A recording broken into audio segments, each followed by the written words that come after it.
آج ہمارا موضوع گفتگو ہے وہ جناب خدیجۃ الکبریٰ ہیں، بلکہ یوں کہوں کہ جو ام المؤمنین ہیں، جو ام آل رسول ہیں، جو ام الائمہ ہیں، جو ناصرہ رسول خدا ہیں اور جو مصنع اسلام ہیں۔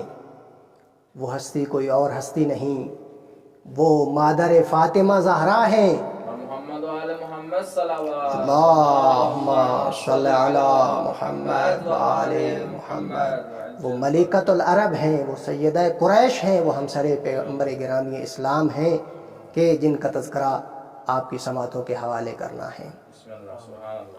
تو اب میں یہاں پر رک کے یہ کہوں کہ ہمارے معاشرے میں جہاں ہم رہتے ہیں وہاں پر یہ بڑی باتیں ہیں کہ دیگر مذاہبوں کے افراد ہیں جو جس بات پر مصر ہیں اور اصرار کرتے ہیں وہ یہ ہے کہ بھائی تمام زوجات نبی جو ہیں، تمام ازواج رسول جو ہیں وہ امہات المؤمنین ہیں۔ توجہ سامعین، تو میں کہوں گا کہ بالکل آپ کی بات درست ہے کہ تمام زوجات رسول جو ہیں وہ ام المؤمنین ہو سکتی ہیں اور اس درجے پر فائز ہیں، اور خود قرآن بھی کہہ رہا ہے کہ وَأَزْوَاجُهُ أُمَّهَاتُهُمْ کہ پیغمبر کی جو بیویاں ہیں، پیغمبر کی جو ازواج ہیں، زوجات ہیں، وہ مومنین کی مائیں ہیں۔ سبحان اللہ۔ لیکن یہ شرف اور یہ مقام اور منزلت جو ہے سامعین محترم، یہ فقط اور فقط جناب خدیجۃ الکبریٰ کو حاصل ہے۔ ام المؤمنین ہونا یہ اور بات ہے، ام المعصومین ہونا اور بات ہے۔ سبحان اللہ۔ ور محمد و آل محمد صلوات اللہم صلی علی محمد و آل محمد وعجل فرجہم۔ اور پھر میں یوں کہوں کہ مومنوں کی مائیں ہونا اور ہے معصوم کی ماں ہونا فقط یہ خاصہ ہے جناب خدیجۃ الکبریٰ کا۔ اور ایک جملہ اور بڑھ کے کہوں کہ مومنوں کی ماں ہونا اور بات ہے، ام ابیہ کی ماں ہونا اور بات ہے۔ سبحان اللہ، کیا کہنا ہے۔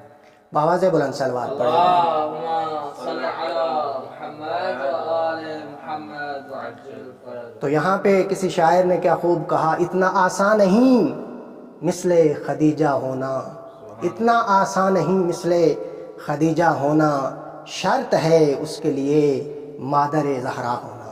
ماشاءاللہ، سبحان اللہ۔ تو یہ وہ جناب خدیجۃ الکبریٰ ہیں۔ بات آتی ہے جناب خدیجہ کے اوصاف کی کہ جناب خدیجہ کا مقام تو اس حدیث کے اندر روشن اور واضح ہے کہ پیغمبر گرامی اسلام نے 4 کامل ترین خواتین کا اس حدیث کے اندر ذکر فرمایا ہے۔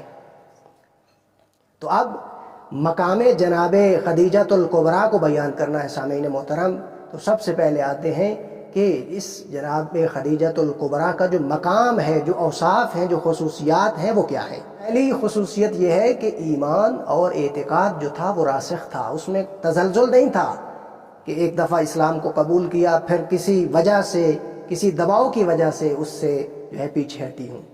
اگر پیغمبر گرامی اسلام پر ایمان لے آئی ہیں تو آخر دم تک رسول گرامی اسلام کے ایمان کا دم بھرا ہے۔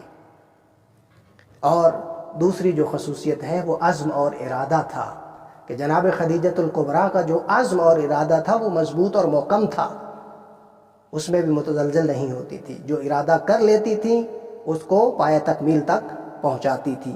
تیسری خصوصیت جو ہے وہ جناب خدیجہ کی شجاعت تھی، دلیری تھی، بہادر تھی، نڈر تھیں، اور اس عرب کے معاشرے کے اندر جو ہے اپنی دلیری اور شجاعت کا مختلف جگہوں پر جو ہے جناب خدیجۃ الکبریٰ نے ثبوت دیا کہ پیغمبر گرامی اسلام کی محافظت کرتی رہیں، اور جتنے بھی دشمن اسلام تھے، دشمن رسول اسلام تھے، ان کا ڈٹ کر مقابلہ کیا۔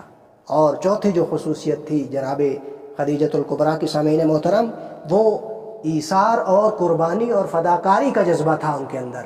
ایثار 3 طرح کا ہوتا ہے، اس کے اندر مال جو ہے اس کو قربان کیا جاتا ہے، پھر جان کا مرحلہ آتا ہے، اس کو قربان کیا جاتا ہے، اور اس کے بعد تیسرا مرحلہ جو ہے اپنی عزت اور آبرو کو کسی کے لیے قربان کیا جاتا ہے۔ یہ ایسی خصوصیت ہے کہ آپ تاریخ کے اندر جائیں اور تاریخ کی ورق گردانی کریں تو آپ کو پتہ چلے کہ کہاں پر کتنا مال جناب خدیجۃ الکبریٰ نے راہ اسلام میں خرچ کیا۔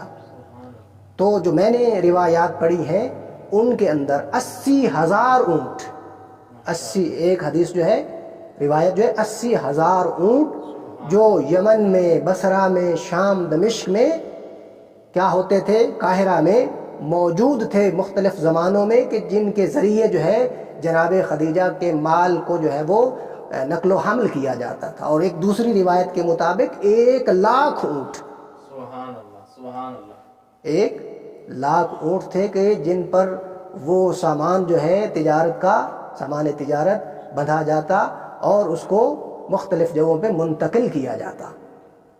تو جو پہلا مرحلہ ہے ایثار کا، اپنا تمام کا تمام مال جناب خدیجہ نے جیسے ہی زوجیت پیغمبر میں آئی تو ورقہ بن نوفل کو بلا کر کہا کہ جاؤ عرب کے رؤساء کو بلا کر لاؤ اور اعلان کر دو کہ آج خدیجۃ الکبریٰ ملکۃ العرب جو ہیں وہ اپنا تمام کا تمام مال جو ہے، تمام کی تمام ثروت جو ہے وہ رسول خدا کی خدمت میں تقدیم کرتی ہیں اور ان پر قربان کرتی ہیں۔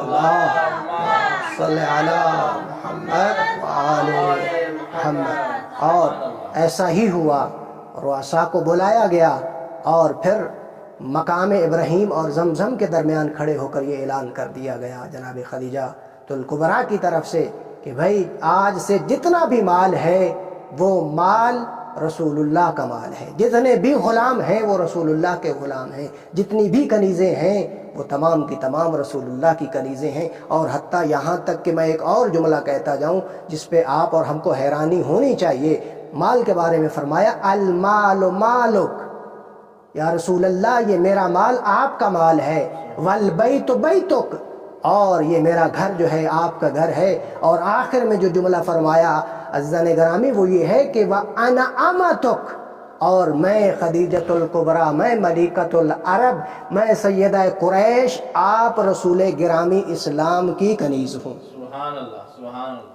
ماشاءاللہ، اللہم صلی علی محمد وآل محمد۔